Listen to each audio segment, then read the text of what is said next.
Hello and welcome back. We're here at Hackers on Planet Earth, Hope 2020. The talk and conference, everything's going fantastic so far. Thanks for being part of it. Up next is Ania Piotrowska. Ania, welcome. Hello, everyone. It's great to have you here. According to the bio online, you did your PhD in Anonymous Communication Systems at University College London and worked a lot in the Tor area, Mixmaster, these technologies. Today's talk is about resistance to the NSA-Level global adversaries in the Nym MixNet. And what we're going to do is play a video for about 20 minutes, and then we'll come back with Ania with questions and answers. If you're in the live chat, you can put your questions there, and we'll get to them a little later. Let's roll that video.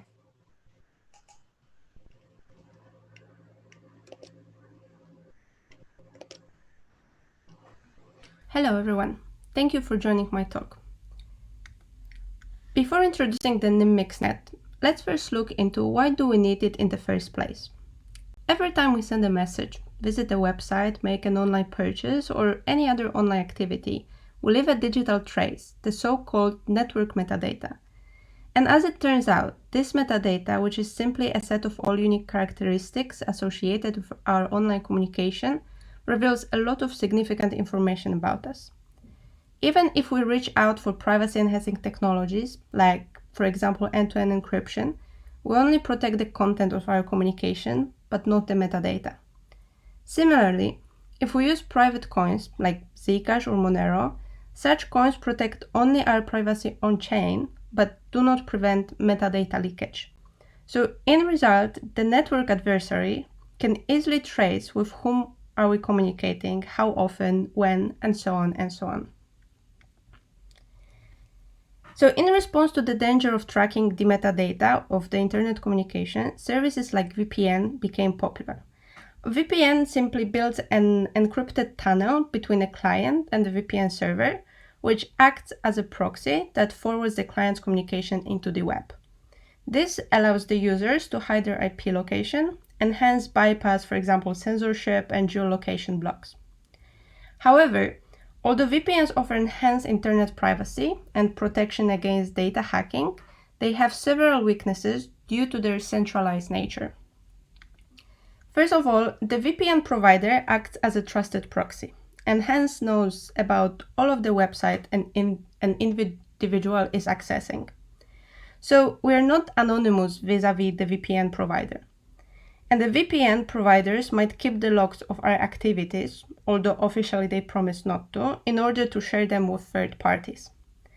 Secondly, even if the VPN provider will behave honestly, users can be still de-anonymized by powerful network eavesdroppers who can simply track the routed network traffic based on the size and the timing of the data packets, and hence easily correlate our IP address with the services we are visiting. In contrast to a single proxy VPN, Tor builds upon a decentralized network of nodes run by volunteers. Tor forwards traffic via multi-hop connections, and each connected user opens a long-lived circuit, which is a path built of 3 hops, the entry guard, the middle relay, and the exit relay. And all of the user's communication is now routed via this predetermined circuit in fixed-size cells. Each data packet sent via the circuit is layer encrypted by the sender, and each relay, upon receiving a packet, removes a single layer of this encryption. Such onion encryption ensures that none of the relays has visibility on both the source of the traffic and the final destination, nor, of course, the content. So, without any doubt, Tor is a much better solution for anonymous communication than VPNs. However, Tor still doesn't make our traffic fully anonymous. The Tor relays forward the received packets in a first-in, first-out order. This means that an adversary watching traffic in the Tor network could perform an end-to-end correlation attack by watching packets entering and leaving the network and performing timing correlation to link these packets. Hence, Tor can defend only against local network adversaries who do not have visibility over the large part of the network, but it's not resistant to traffic analysis attacks. So Tor can protect users against websites that track a user, as well as enemies that can observe only a small part of the network, such as the ISPs, but does not protect against attackers like the NSA. In addition to the lack of traffic analysis resistance, Tor has a few more other weaknesses. First of all, although the Tor relays are run in a decentralized fashion, the directory authorities are semi-centralized. This means that this is just a set of hand-coded directory authorities which collect and redistribute the view of the network and the measurement statistics.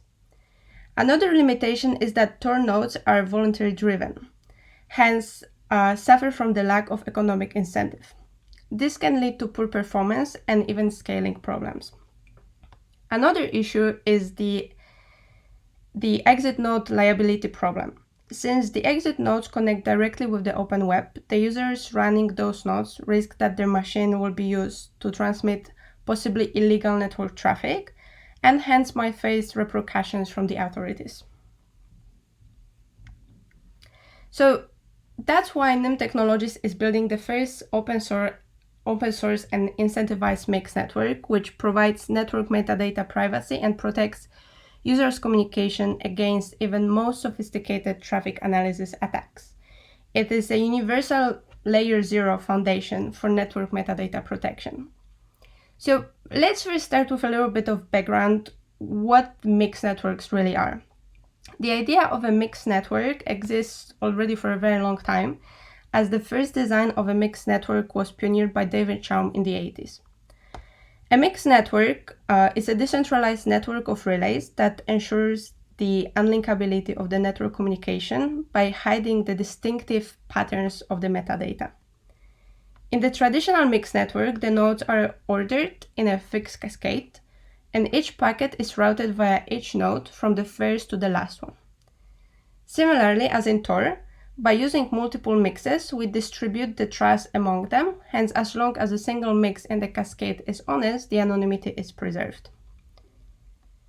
And similarly, as in Tor, the packets routed via the mixnet are onion encrypted. This ensures that the packets cannot be traced based on their binary representation. What differs mixnets from Tor and other anonymity network designs is the concept of mixing the traffic.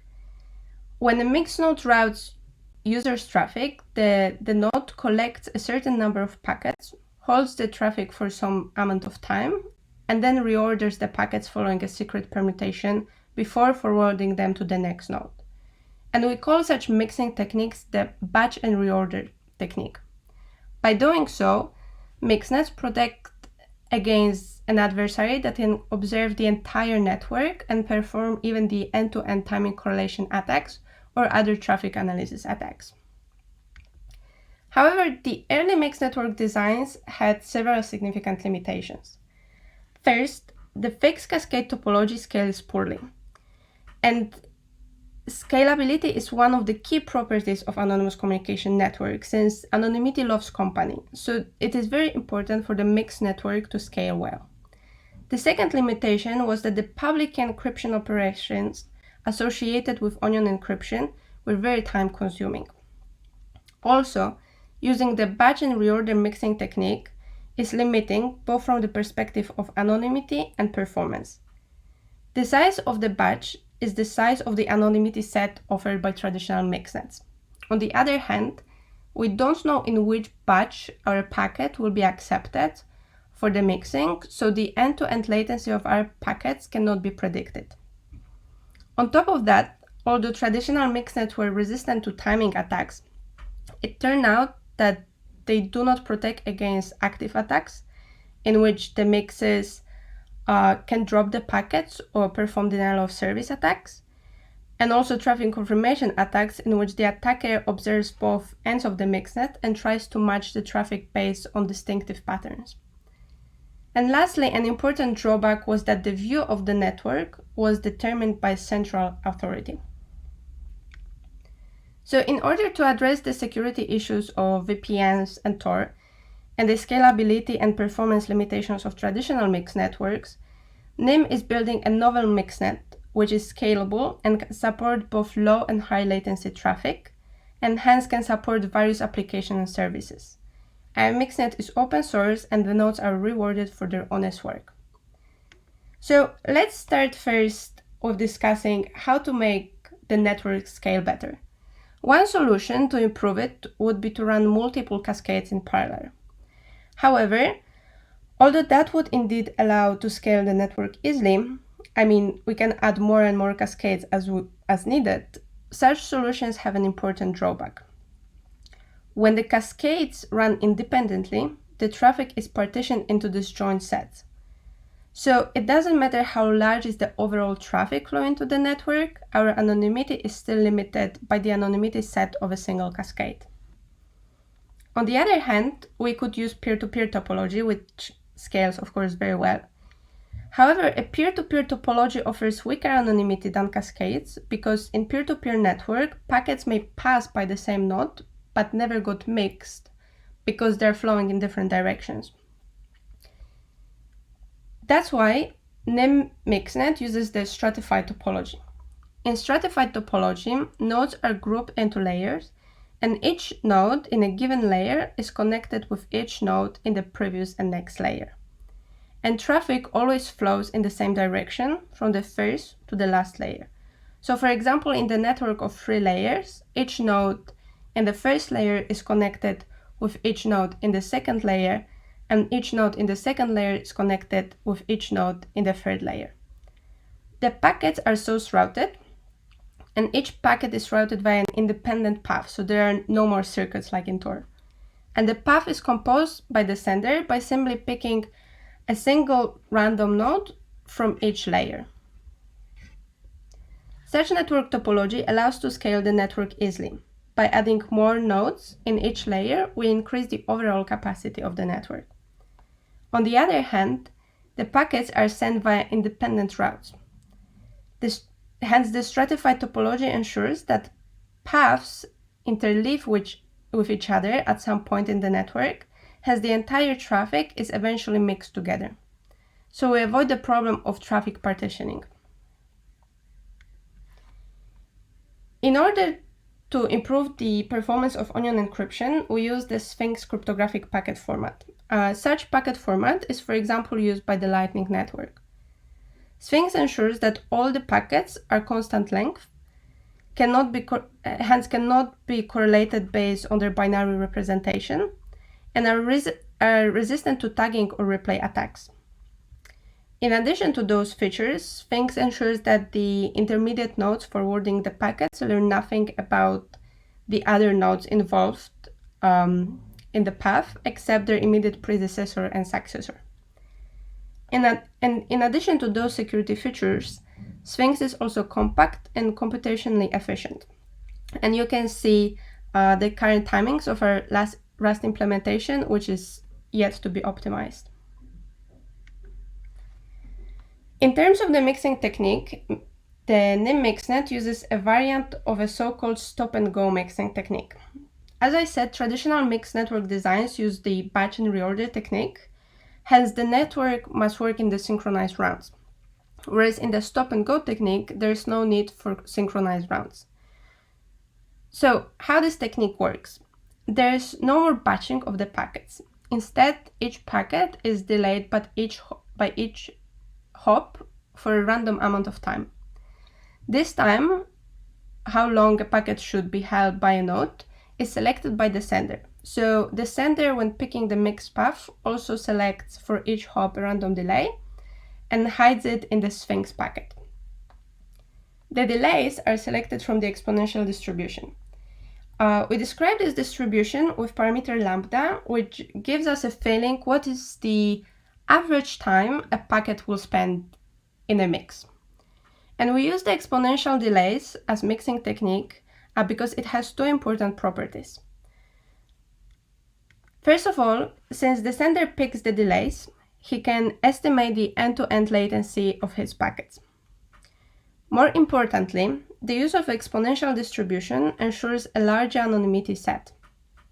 This is due to the fact that the exponential distribution has the so-called memoryless property. This property ensures that the probability that a packet leaves a mix at a certain time is independent of its arrival time. So the adversary cannot link the incoming and outgoing packets. And more importantly, the anonymity set is not anymore limited by the size of the batch, because each packet entering the mix at any point in time contributes to the anonymity set. So you're not anonymous just among a smaller group of other packets, but among all the packets which ever entered the network. Additionally to that, we can tune up and down the parameter of the exponential distribution, and hence we can support both low latency communication and high latency communication. So far we discussed the network topology, the onion encryption scheme, and the mixing technique.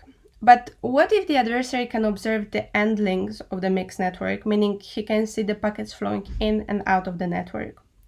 If he sees a sudden burst of packets sent by Alice and a sudden burst of packets received by Bob, he will be able to figure out that Alice and Bob are communicating. Hence, in order to obfuscate the sending patterns of its users, Nym introduces the covert traffic. In particular, we use a special type of covert traffic called loop covert traffic. Such loop covert traffic is generated by the client and routed via the mixnet back to this client. Importantly, such covert traffic is indistinguishable from a real traffic. And we send it following the Poisson process, which means that the adversary observing the client's activity cannot infer which packets are real packets and which are loop cover packets. Hence, we give you the so-called unobservability, meaning that the adversary cannot tell when you're actually active and when not. Hence, thanks to the loop cover traffic, we obfuscate the sending patterns of the clients. But actually, we also obfuscate the receiving patterns of the clients, since the packet arriving at the client can either be some real traffic from someone else or his own loop packet. In addition to the obfuscation of activity patterns, the loop cover traffic allows also to detect malicious nodes performing active attacks, like, for example, dropping of the packets. We can further use this to measure the quality of service of the nodes and penalize malicious ones, while reward the honest ones. We call this mechanism proof of mixing, but I will introduce it in detail in future talks. So just to summarize the key takeaways about the Nym MixNet. The Nym MixNet is an open source, decentralized mixed network supporting various applications, from messaging to cryptocurrencies to decentralized apps, etc., etc. The network is fully decentralized, including the PKI, which is stored in the blockchain. Nym MixNet ensures protection of both IP and metadata, even against traffic analysis techniques, so it gives you much better anonymity than Tor or VPNs. There is no problem of logging, since the only information an intermediate node can store is from whom he received the packet and where he forwarded, but nothing more. Also, there is no fear of running an exit node, since the exit nodes do not connect directly into the open web, but to the service provider, so they cannot be penalized by the authorities. Finally, the Nym MixNet is permissionless, and the mixed nodes are rewarded for their honest work. So we have our testnet running, where as of today we have around 30 nodes. If you would like to run your own node, please visit our website or the documentation site in which we explain in detail how to spin it. Also, our codebase is open source, so please feel free to take a look. And thanks a lot for joining this talk, and I'm happy to answer any questions.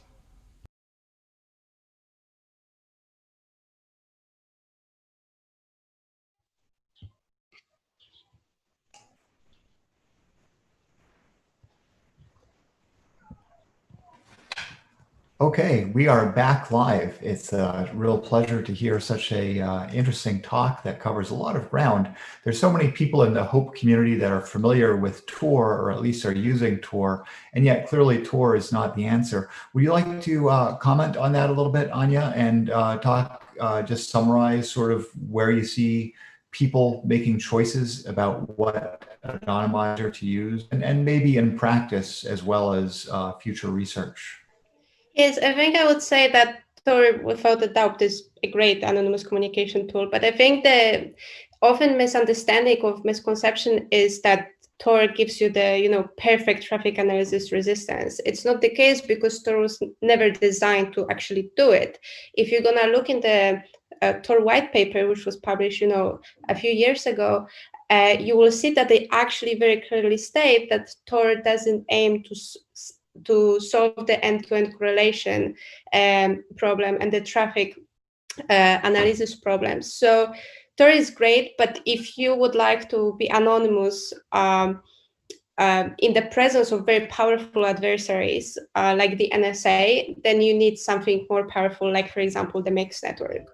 Of course, the MIX network which we're building is both for low and high latency communication, but I'm pretty sure some people listening today to the talk might still have this question whether like mixnets right now can replace Tor.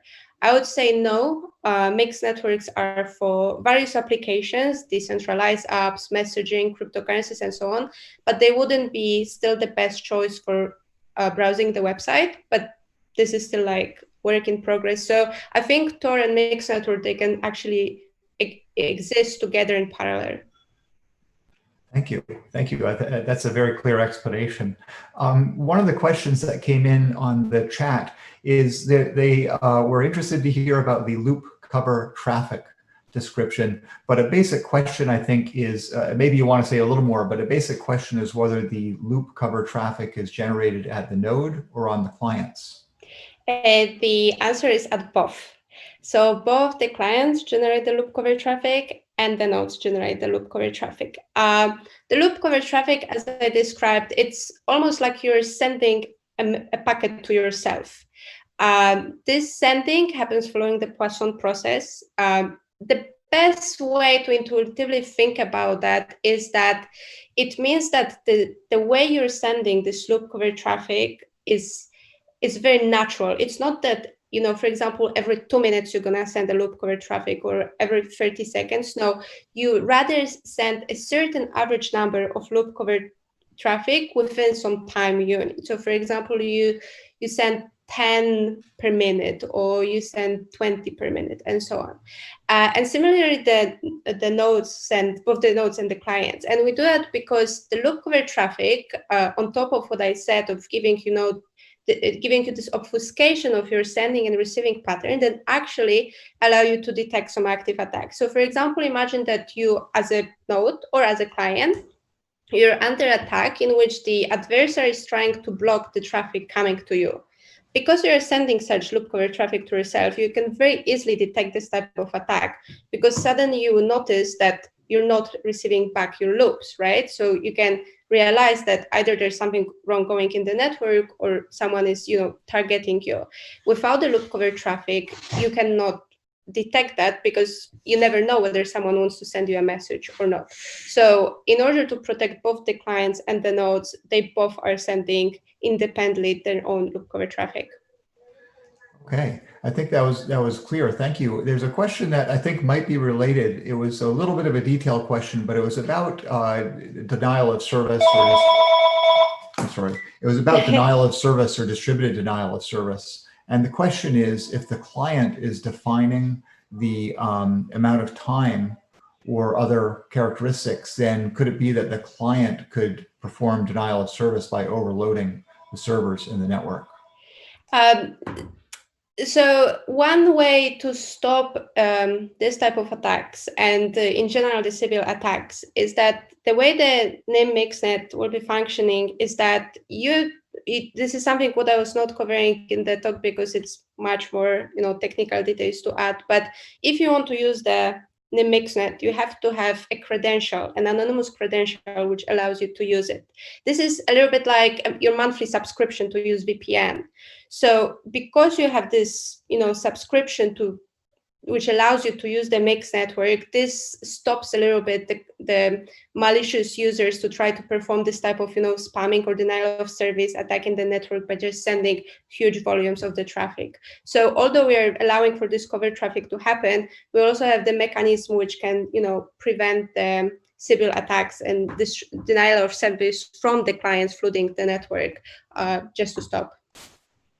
Okay, yeah, thank you. So we had a question about incentives. We actually had two separate questions. Someone was really asking what was the incentive to run a node, whether it's an exit node or just a node in the network, and even what sort of rewards might be built in, what sort of incentives to participate.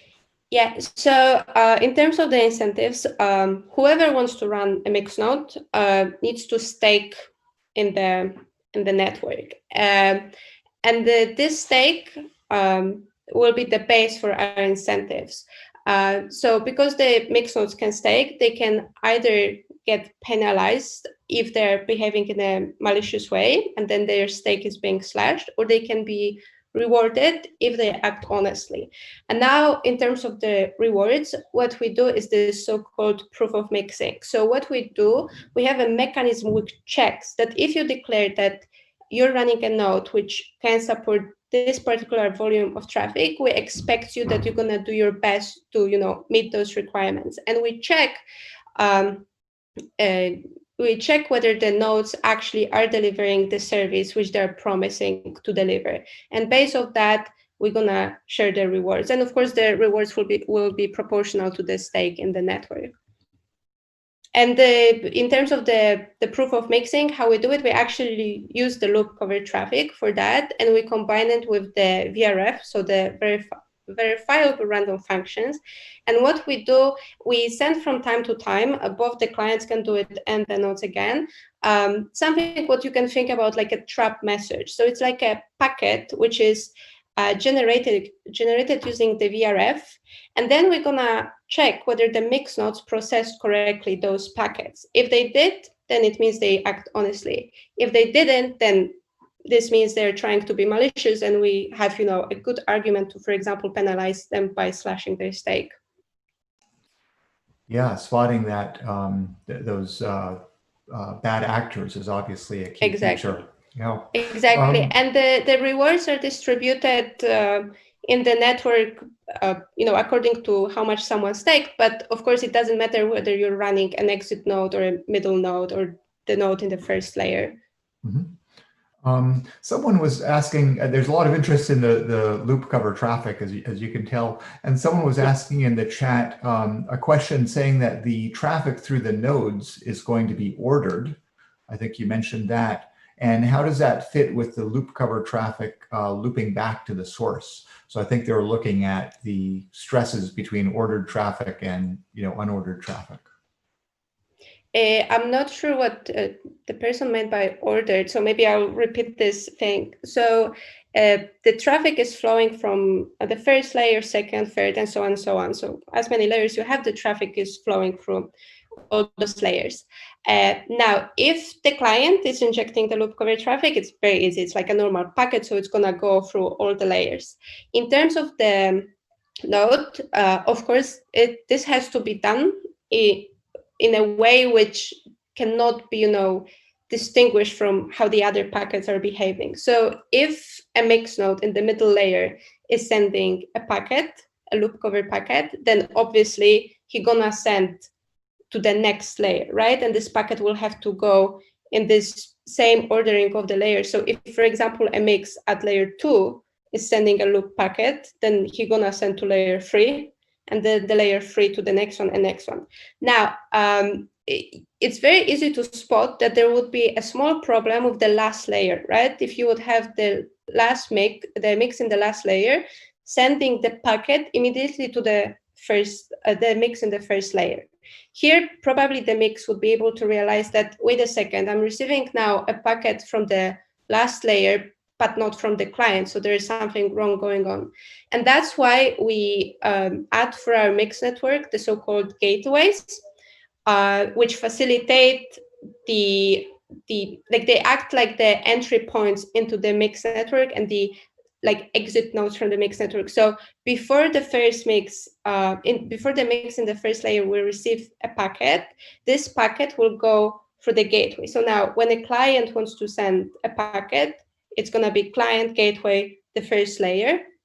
And the same will be in terms of the packets exiting the mix network. So they're going to go last layer, gateway, and some service provider. So now, thanks to that, even if the mix in, let's say, the last layer will send the loop cover traffic, he's going to give it to the gateway, and the gateway can pass it to the first layer mix. So there's no problem that the mix node somehow will be able to distinguish that this loop packet belongs to a client or to a node. That makes a lot of sense. So the ordering is really handled very well by the whole network. Yeah. Someone was curious about the ability to use Nym on mobile devices. They were sort of focused on battery use and data traffic, as we know, can get very expensive. Is this viable, do you think? Yes, I think this is an excellent question. I don't have a precise answer for that question because this is actually something what I am very interested to measure and to see. Of course, we have to send some, because of this cover traffic, some constant amount of traffic into the network. However, our phones, when we don't use them, a lot of apps which we have still, even when we don't use them, they try to connect to, for example, keep up to date with what's going on. They have to connect with the service provider and so on. So I think I wouldn't say that right now I can promise that Nym will be for sure good for the mobile clients, but this is something what we'll be definitely investigating and checking whether it is possible to have a Nym client on the mobile phone. Because I think a question about the battery life is a very fair question, but this is something what we have to measure once we have everything running in place. Thank you. Thank you. A question that is a little bit related. It's not about energy use, but it's about traffic. The question is about how does the overhead of loop cover traffic that you've been describing compare to the overhead of, for example, an I2P node where each client is also a relay? So I think it's maybe looking for a comparison rather than an absolute of traffic. I mean, the comparison between I2P and a mixnet, these are a bit different designs. In terms of, I see this question, overhead of loop cover traffic, I'm not sure I really understand what the question meant with the overhead of the I2P node. So I suggest the person who asked that question, if they can drop me an email and clarify a little bit what they meant, then probably I'll be able to answer this question, because now I don't understand it fully. I think part of it was really just comparing the extra inefficiency, I guess, of loop cover versus other methods.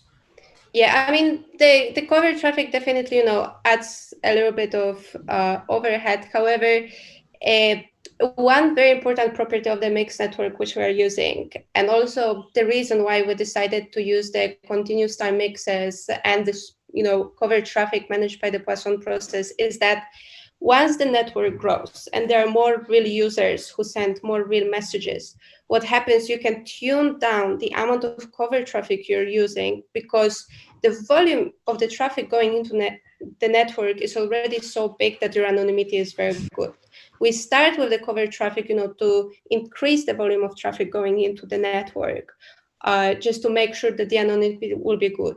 If there will be a lot of users using the mixed network, you can tune it up and down depending what the requirements for your applications are.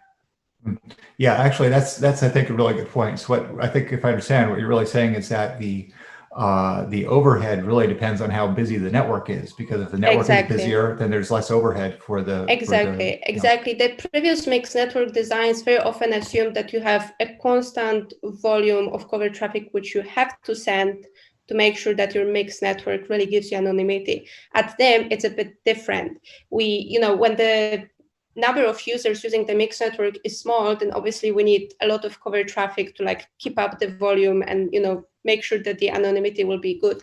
But once there are more and more users joining and more real traffic going into the network, then you can just reduce the amount of cover traffic, so you're going to reduce the overhead caused by that.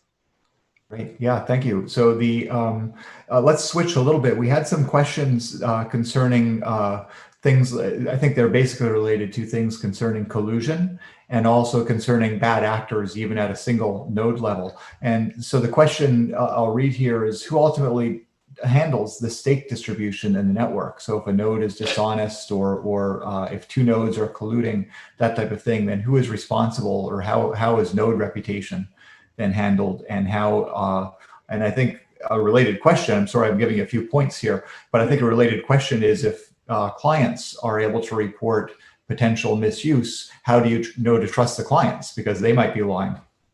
Yes, so what happens is that's also one reason why we use the VRF to generate the loop packets, which are gonna be used to check the honesty of the mix nodes. By using the VRF to generate those loop packets, we ensure that the clients, they cannot try to frame the mix nodes. So both the client can prove that he sent actually a loop message to check the honesty of the mix nodes, but he cannot forge that packet later in time, right? So this is handled by the VRF. So this ensures that the honest clients can prove if the mix nodes are dishonest, but dishonest clients cannot frame honest mix nodes. And in terms of the question of the stake distribution and who gets notified of that, that's why we use a blockchain. So what happens is that the mix nodes, they will have to, from time to time,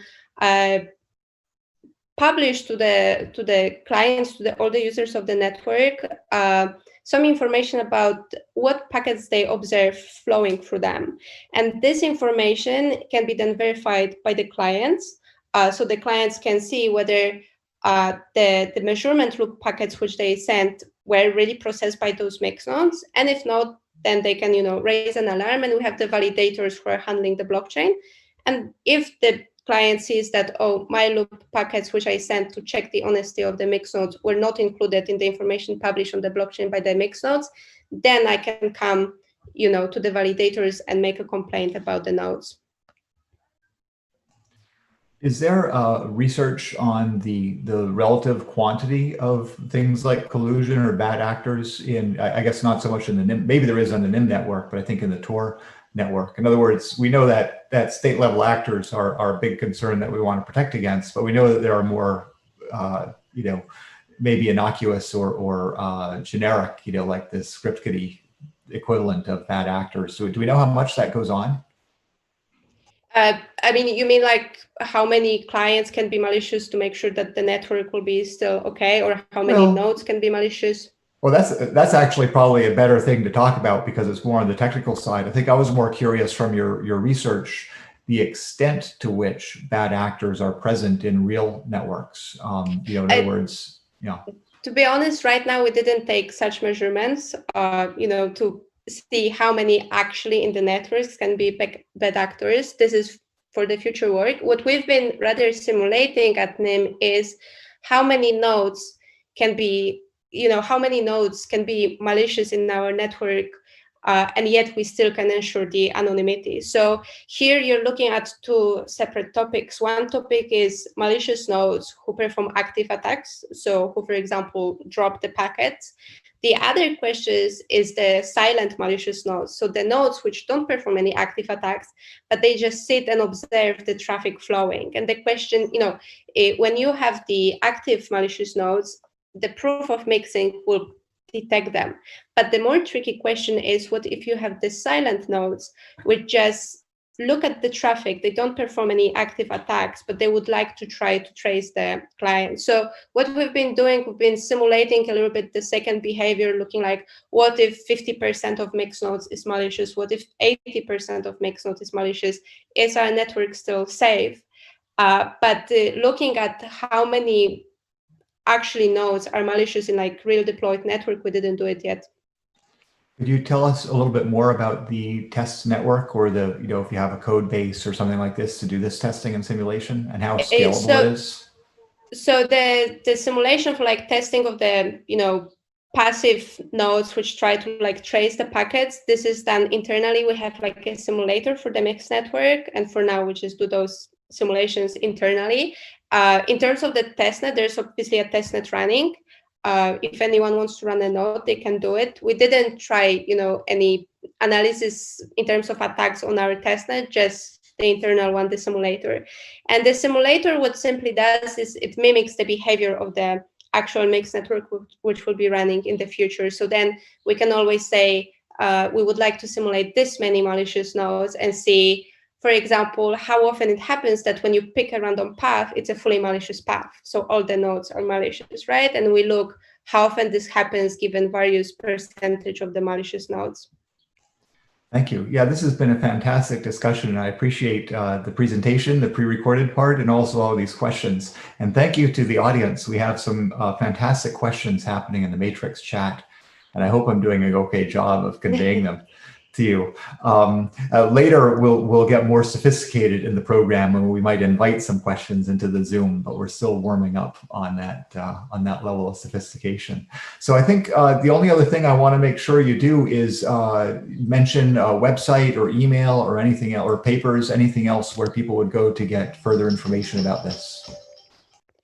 Yes, if you would like to visit our website, it's nymtech.net. And on the website, you'll find links to our Telegram room. You're going to find links to the documentation, which can help you if you would like to spin a mix node on your own. You can find a link to our open source code base. So everything is on the website.